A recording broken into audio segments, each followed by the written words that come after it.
வணக்கம். இன்னைக்கு எந்த படத்த பத்தி பேச போறேன் அப்டின்னா, ஆ பைசன் காலமாடன் அப்டின்னு சொல்லிட்டு ஒரு படம் வந்திருக்கு. நம்மளுடைய விக்ரம் அவர்களுடைய மகன் துருவ் விக்ரம் அவர்கள் நடிச்சிருக்காங்க. மாரி செல்வராஜ் அவர்கள் இயக்கியிருக்காங்க.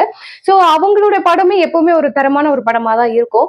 இதுல என்ன அப்டின்னா, கபடி கபடி விளையாட்ட மையமா வச்சு இவர் இந்த படத்த எழுதி இயக்கியிருக்காங்க. இதுல என்ன அப்டின்னா, ஒரு தாழ்த்தப்பட்ட ஒரு சமுதாயத்துல இருந்து, ஒரு ரூரல் ஏரியால இருந்து, ஒடுக்கப்பட்டு இருக்கக்கூடிய ஒரு சமுதாயம். ரொம்ப அது என்ன சொல்றது? அ வெளியிலயே வரக்கூடாது, வெளியில போய் நம்ம எதுவுமே செய்ய முடியாது அப்படிங்கிற மாரி அவங்களே பயந்துட்டு இருக்கக்கூடிய ஒரு சமுதாயத்துல இருந்து, ஒரு பையன் வெளியில கபடி விளையாண்டு, அவங்க ஊர தாண்டி வெளியில இந்தியா லெவல்ல இந்தியன் டீம்ல செலக்ட் ஆகி, வேற ஒரு நாட்டுக்கு போய், அங்க எப்படி விளையாண்டு நம்மளுடைய இந்தியா டீம ஜெயிக்க வைக்கிறாங்க. அப்படிங்கிறது தான் இதுல ஸ்டோரியே எழுதியிருக்காங்க.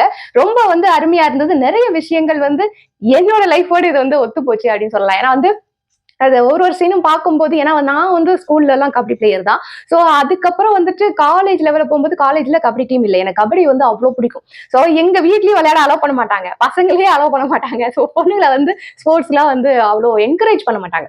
ஸோ வீட்டுக்கு தெரியாம தான் போய் விளையாடணும். எப்பவுமே நான் எந்த டோர்னமெண்ட் போனாலும் சரி, மேக்ஸிமம் ஒரு ஒன் டே டோர்னமெண்ட் அப்படின்னாலாம் வீட்ல சொல்லவே மாட்டேன். சொல்லாம காலேஜ் ஸ்கூல் போற மாரி எக்ஸ்ட்ரா கிளாஸ் இருக்கு, ஸ்பெஷல் கிளாஸ் இருக்கு அந்த மாதிரிலாம் சொல்லிட்டு நம்ம ஸ்போர்ட்ஸ் பிராக்டிஸா இருந்தாலும் சரி, ஸ்பெஷல் கிளாஸ் இருக்கு அப்படின்னு சொல்லிட்டு பிராக்டிஸ் போறது, ஸ்பெஷல் கிளாஸ் இருக்கு அப்படின்னு சொல்லிட்டு டோர்னமெண்ட் மார்னிங்ல இருந்து ஈவினிங் வரைக்கும் ஒரு டோர்னமெண்ட் போயிட்டு வந்துடுறது. ஸோ அந்த மாதிரி தான் பண்ணுவோம். வீட்ல அலோவ் பண்ண மாட்டாங்க.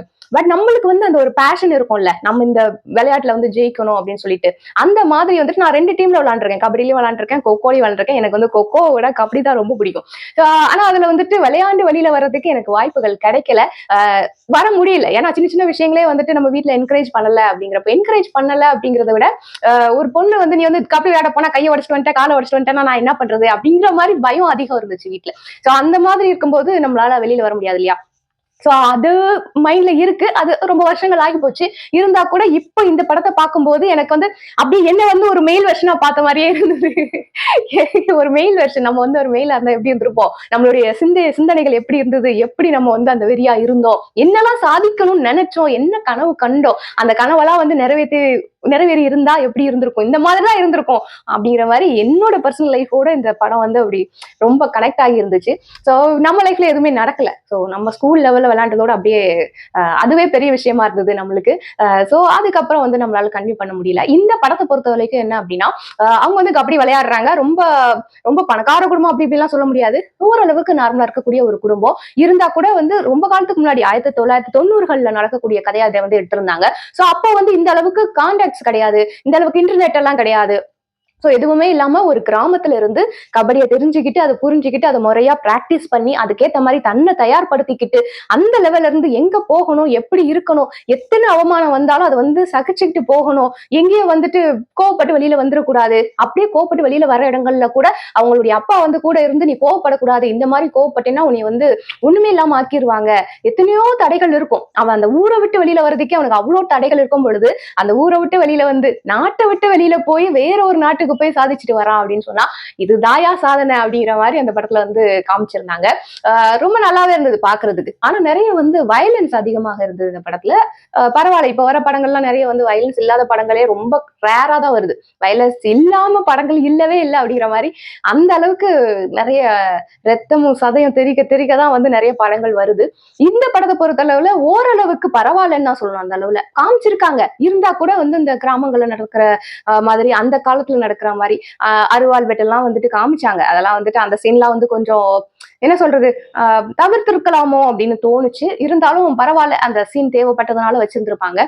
அதுக்கப்புறம் பாத்தீங்கன்னா ஒரு வழக்கமா 2 லீடர்ஸ்க்கு இடையில சண்டை வருது. ஜாதிய பிரச்சனைகள் சார்பா அது சார்ந்த சண்டைகளாக இருக்கு.